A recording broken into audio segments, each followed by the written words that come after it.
Assalamualaikum warahmatullahi wabarakatuh. Pada kesempatan hari ini kita akan belajar tentang sosok buku teks pelajaran.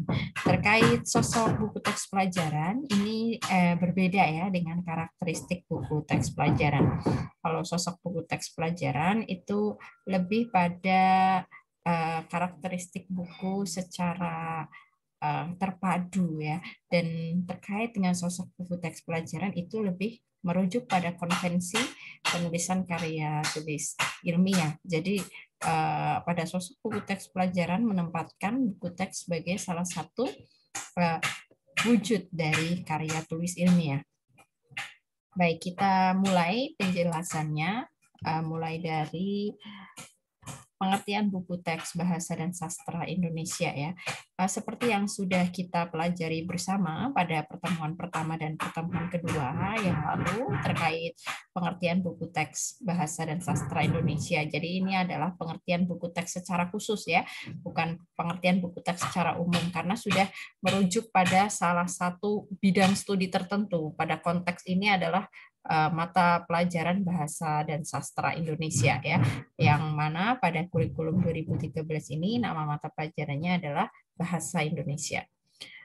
Buku teks bahasa dan sastra Indonesia merupakan bahan atau materi pelajaran ya, materi pelajaran tertentu yaitu mata pelajaran bahasa dan sastra Indonesia yang disusun berdasarkan standar nasional pendidikan atau kurikulum bahasa Indonesia yang berlaku. Pada konteks ini adalah kurikulum 2013. Buku teks tersebut dituangkan secara tertulis, bisa dilisankan dan juga bisa dalam bentuk elektronik atau disebut sebagai BSE atau buku sekolah elektronik. Yang dinamakan dengan buku elektronik adalah ketika kita mengaksesnya menggunakan sarana elektronik atau gawai yang merupakan alat elektronik. Oleh sebab itu dikatakan sebagai buku elektronik begitu. Dalam bentuk buku standar yang digunakan sebagai bahan pegangan belajar dan mengajar, baik sebagai pegangan pokok maupun pelengkap. Jadi buku teks pelajaran bisa juga menjadi buku pelengkap ya. Misalnya pada kurikulum 2013, buku teks yang diterbitkan oleh swasta menjadi buku teks pelengkap karena ada buku teks wajib yaitu buku teks yang diterbitkan oleh pemerintah yaitu Kementerian Pendidikan dan Kebudayaan. Baik, kita lanjutkan penjelasan terkait sosok buku teks. Apa sih karakteristik buku teks pelajaran? Nah, ini yang membedakan ya antara karakteristik dengan sosok. Terkait karakteristik buku teks pelajaran, yang pertama disusun berdasarkan kurikulum pendidikan. Ya, acuan utama dari buku teks pelajaran adalah kurikulum ya. Oleh sebab itu kurikulum menjadi dalam tanda kutip ya rujukan utama atau yang benar-benar menjadi pertama atau kitab sucinya pendidikan ya dalam tanda kutip itu adalah kurikulum. Oleh sebab itu Anda harus sangat memahami kurikulum terutama pada aspek standar isi ya, yang mana di sana ada kompetensi inti, kompetensi dasar, kemudian bagaimana cara mengembangkan kompetensi dasar menjadi indikator hingga akhirnya menjadi tujuan pembelajaran dan menjadi materi pembelajaran. Di sana Anda bisa yang menjadi bekal Anda dalam menganalisis buku teks pelajaran sampai pada memilih, memanfaatkan ya dan menemukan permasalahan-permasalahan dalam buku teks pelajaran. Jadi pemahaman terkait kurikulum pendidikan itu adalah bekal utama bagi Anda. Yang kedua, memfokuskan pada tujuan tertentu ya, harus ada tujuannya. Dalam konteks yang sangat sempit, tujuan buku teks pelajaran itu bergantung pada kompetensi dasarnya. Itu yang berdasarkan konteks yang sangat sempit. Berdasarkan konteks yang umum, itu tujuannya adalah menuntaskan atau mencapai tujuan nasional pendidikan ya, Undang-Undang Nomor 20 Tahun 2003. Yang ketiga, menyajikan bidang pelajaran tertentu. Nah, ini terkait dengan pengertian buku teks secara khusus. Jadi bergantung pada mata pelajarannya. Jadi ada buku teks untuk misalnya untuk mata pelajaran matematika, biologi, kimia dan sebagainya itu. Jadi buku teks itu bergayut pada setiap mata pelajaran. Yang keempat, berorientasi pada kegiatan belajar siswa. Nah, ini penting ya, karena paradigma pendidikan, terutama yang dianut pada kurikulum 2013, itu memang berbeda ya dengan kurikulum-kurikulum sebelumnya, misalnya kurikulum tahun 1975, begitu, yang masih teacher oriented ya, masih teacher center, sedangkan pada kurikulum 2013 itu sudah student center. Oleh sebab itu, kegiatan yang terdapat pada buku teks pelajaran itu harus berorientasi pada kegiatan siswa. Oleh sebab itu, siswa dianggap sebagai pusat pembelajaran. Jadi, guru tidak bisa ya, misalnya karena siswa adalah pusat pembelajaran, maka tugas guru hanya memberi tugas, tidak ya. Jadi guru itu sebagai fasilitator yang dalam konteks ini siswa menjadi center atau pusat utama dalam pembelajaran ya, sehingga guru harus mempersiapkan kegiatan yang dapat merangsang peserta didik atau siswa untuk beraktivitas secara aktif ya. Ada pula beraktivitas secara pasif ya, misalnya ketika siswa itu mendengarkan penjelasan guru saja gitu, guru hanya menggunakan metode ceramah, atau dalam konteks penulisan buku teks itu hanya materi yang ditulis begitu saja ya, tanpa ada kegiatan untuk peserta didik, maka peserta didik memang beraktivitas ya, tapi aktivitasnya adalah aktivitas pasif, hanya membaca saja. Sedangkan di buku itu tidak mengarahkan peserta didik untuk beraktivitas begitu. Nanti kita akan bahas lebih detail aktivitas apa yang dimaksud. Baik, kita lanjutkan. Nomor 5, mengarahkan kegiatan mengajar guru di kelas ya. Ada yang mengatakan bahwa buku teks itu seperti halnya seorang guru yang sedang mengajar. Nah, itu adalah karakteristik buku teks atau buku ajar. Jadi, buku teks atau buku ajar itu disusun seperti seorang guru yang sedang mengajar. Ya, ini bedanya dengan buku referensi. Kalau buku referensi itu ditulis dan menjadi acuan bagi para pembaca ya untuk merujuk buku itu sebagai sumber ilmu pengetahuan. Itu ada buku referensi.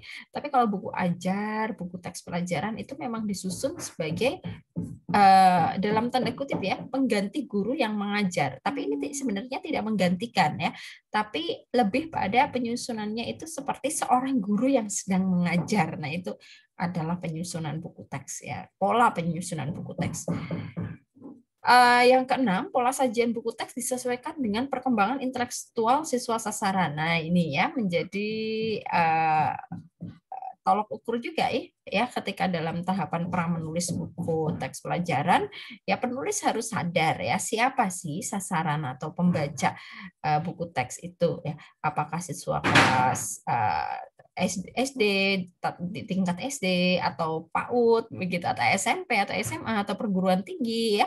Nah, itu pola sajiannya berbeda ya. Tentu saja untuk kelas yang lebih rendah pola sajiannya tidak lebih rumit ya, tapi lebih sederhana. Tapi makin tinggi jenjangnya, makin tinggi intelektualnya dan juga makin matang psikologisnya, maka pola penyajian bisa lebih rumit, disusun yang lebih rumit.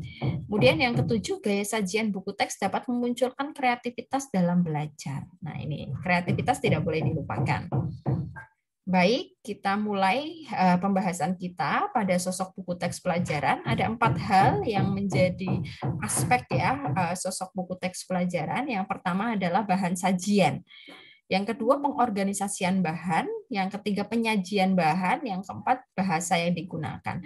Terkait sosok buku teks memang sedikit berbeda dengan aspek penelaahan buku teks pelajaran ya. Pada pekan lalu kita sudah membahas aspek penelaahan buku teks pelajaran. Kalau aspek penelaahan itu memang ada 4. Yang pertama adalah isi, yang kedua itu penyajian, yang ketiga bahasa, yang keempat grafika. Di sosok buku teks ini tidak ada aspek grafika ya. Yang pertama, bahan sajian. Kita mulai pembahasan kita. Bahan sajian itu yang pertama berjenis teori, yang kedua berjenis gagasan, yang ketiga berjenis informasi.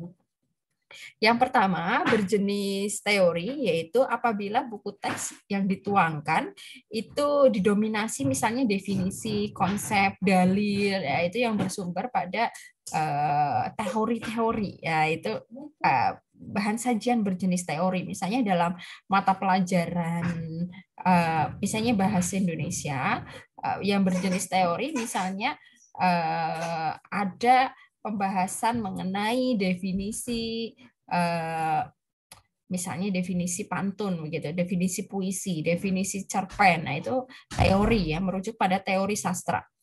Kemudian bahan sajian berjenis gagasan ini bergantung pada atau bergayut pada gagasan pakar ya, gagasan pakar. Kemudian bahan sajian berjenis informasi apabila dituangkan berjenis materi yang dituangkan berjenis informasi. Kemudian berjenis kegiatan ya atau fenomena tertentu, nah itu adalah bahan sajian berjenis informasi.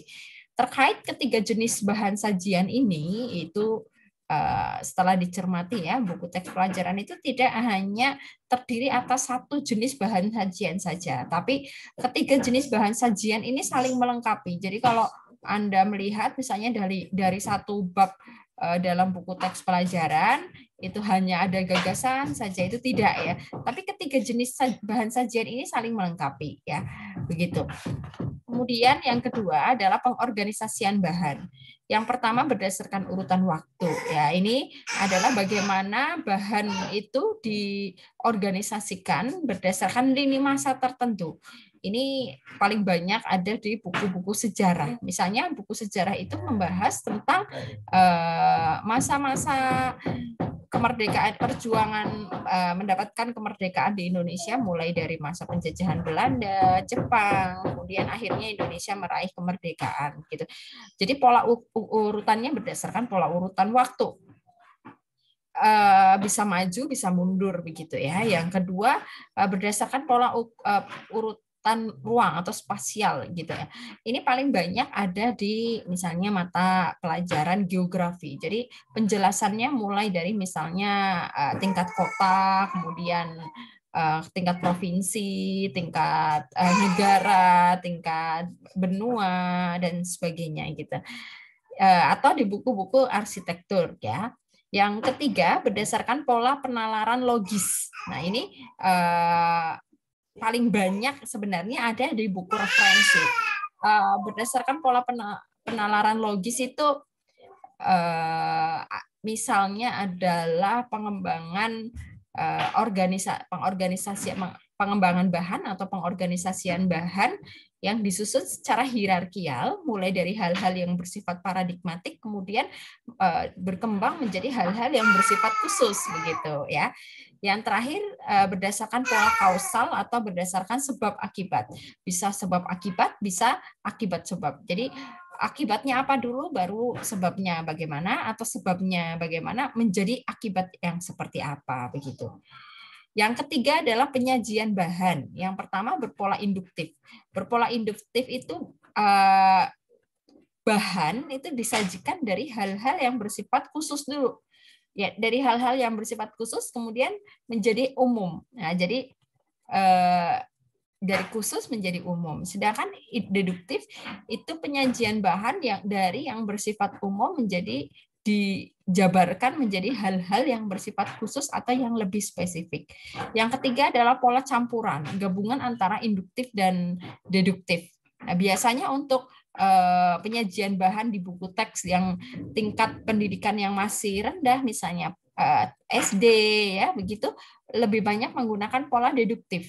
Ya, karena kalau pola induktif itu lebih pada pendekatan pembelajaran yang konstruktivis. Ya, jadi siswa atau peserta didik itu baru menyimpulkan di akhir, begitu ya. Baru menyimpulkan di akhir, mendapatkan penjelasan dulu, baru melakukan kegiatan dulu, baru menyimpulkan di akhir. Sedangkan untuk pola deduktif itu siswa mengetahui secara global, baru mempelajari hal-hal yang lebih spesifik gitu. Ya, yang terakhir adalah bahasa yang digunakan.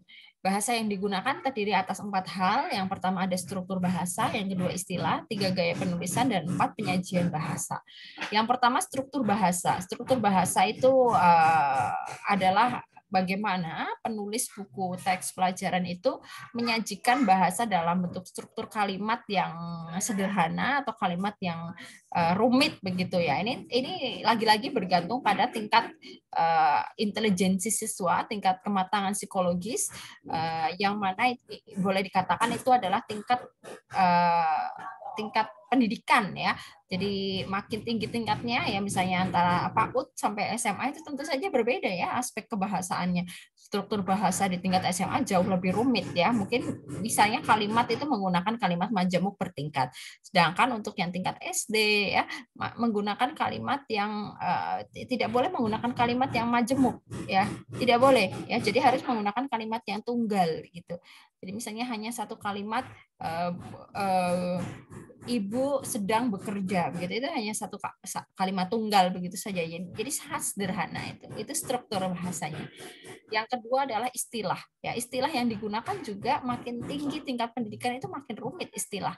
Misalnya ada istilah belalai gajah ya. Belalai gajah bagi anak SD mungkin sudah paham, tapi bagi anak TK tidak paham istilah belalai gajah, lebih paham dengan istilah hidung gajah gitu ya. Atau ada istilah zat hijau daun. Nah, zat hijau daun.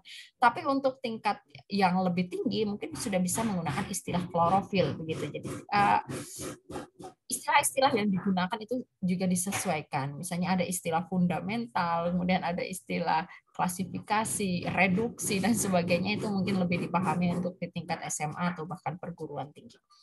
Yang ketiga adalah gaya penulisan ya. Masing-masing penulis itu punya gaya penulisan yang berbeda ya, dan masing-masing mata pelajaran juga punya gaya penulisan yang berbeda pula ya.